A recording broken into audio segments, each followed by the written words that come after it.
Hey guys, welcome back to the channel. Happy 2025, Happy New Year to everyone. Okay, we're going to do our first update video of 2025, and there's been a bit of action happening here over the past week with some holidays and downtime. So yeah, done quite a bit. So this may be a 2, maybe even a 3-part video series. Still follows on from the 4 or 5 I've done so far on Pepper Road. So without further ado, we'll just wander in closer to the layout. So this is actually being a single guy in my 50s. I can have my railway in my living room, so I only have a small flat, and without blowing my own trumpet, I think after many years of modelling off and on, this is the best constructed layout I've built. I think on just about every facet. My wiring under the layout's probably still my weak point, and I do regret not putting bus wires under these modules, but everything else, from the planning to the scenery to the way that the trains run, is just worked out so well. And I guess this time I actually learned a lesson. I built some strong modules, compact modules, to form a shelf layout so it can sit on a shelf if I was able to mount it on the wall, but this is a rental. And I built them identically, and I built them at the same time basically. And I came up with, quite by accident, a way of mounting them more securely. So you can see there the joints on the layout. It's obviously got 12mm ply tops with treated pine strips to form the frame. But yeah, I've just got that little overlap, and that's it, obviously the join there. And I swear they can be pulled apart in probably less than a minute. There's one screw there which I probably don't need anymore. I've added this brace on the side, so it's just a matter of taking off the 2 screws on the slave module side.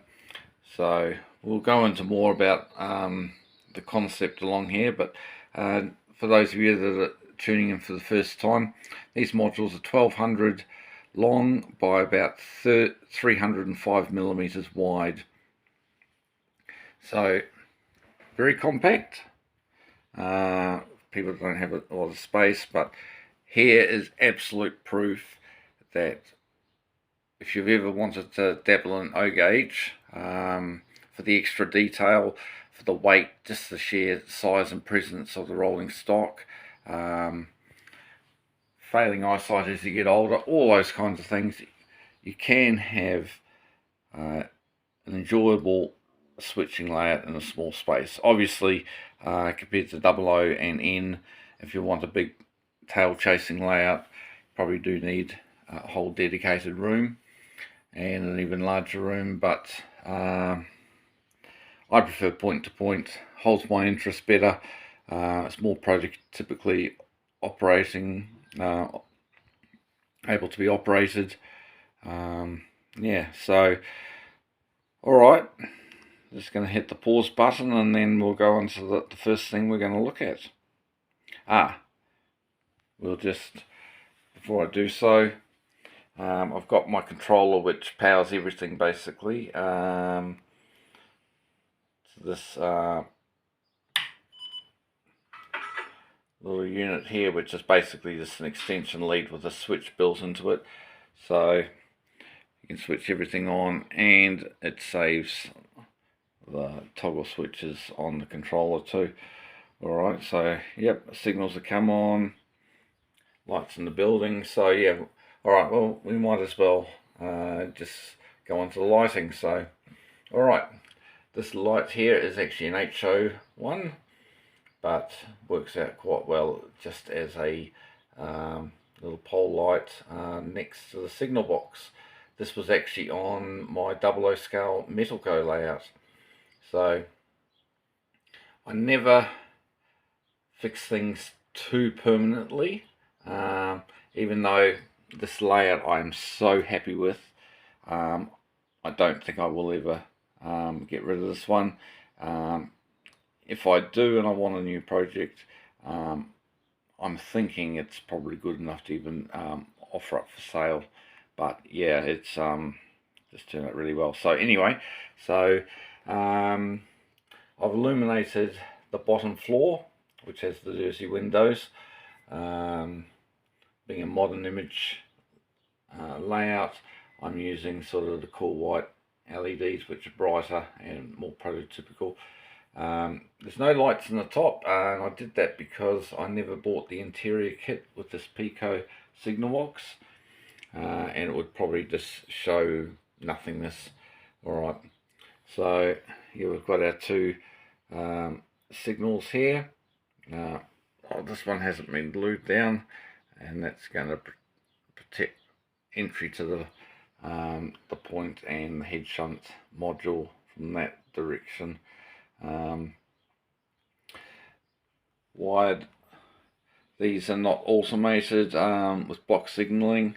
I do intend to have a go at that at some point, but at the moment I'll just show you. Just do a toggle switch.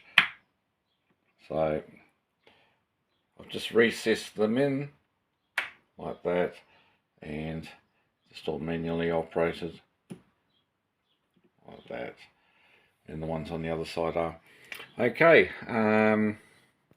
Next part of the video, guys have followed my channel, the previous layouts, which sadly I didn't have room for, and I had a few issues with it, to be honest. It was a little bit hurriedly done, the second module, and not properly planned and tacked on, and yeah,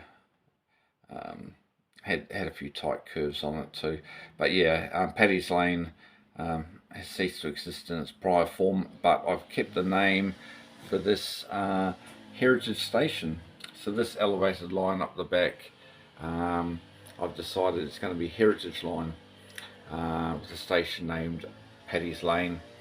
I've got a SDC-1 digital DCC shuttle unit coming from the UK. I found that I'd been looking around for something which I could use with DCC, because I'm not an analog guy, and I saw this on, I think the channel on YouTube is called The Model Guy. Brilliant little video, and I found them on eBay. So yeah, watch the space, and I'll explain more about that when we do a video on that. But basically that allows me to run, because obviously on Paddy's Lane, which was a 1960s based layout, I've got my two tank locomotives, the 57XX, which is shown here. The only thing is they're probably a bit dirty for a preserved line, but we'll have a think about that. And my 14XX is actually down on my programming track, just on the shelf below. Anyway, so yeah, so that station, I was able to remove that off the back scene on Paddy's Lane. I only use PVA glue to fix it, and not an epoxy contact adhesive, and that's fitted in quite okay. I've just got to, I had to raise it up because it was a little bit stuck out a bit for this very low relief platform. It had to be made a bit higher to accommodate the 122 rail car, DMU rail car, to run underneath it. These lights, which were budget ones, I bought off AliExpress, and I had several on Paddy's Lane, the yard module, a couple got a bit broken and trying to break down the layout.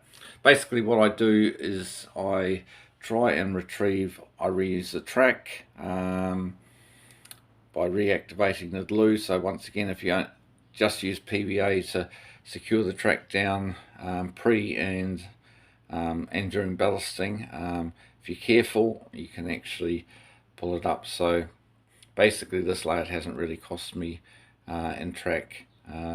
I've got a few extra pieces, plus this point down here, second hand at Railx New Zealand in November. Okay, so the lights are all operated off the Digitrax controller, and we've got another signal up there, which once again, just panning down here, is operated on a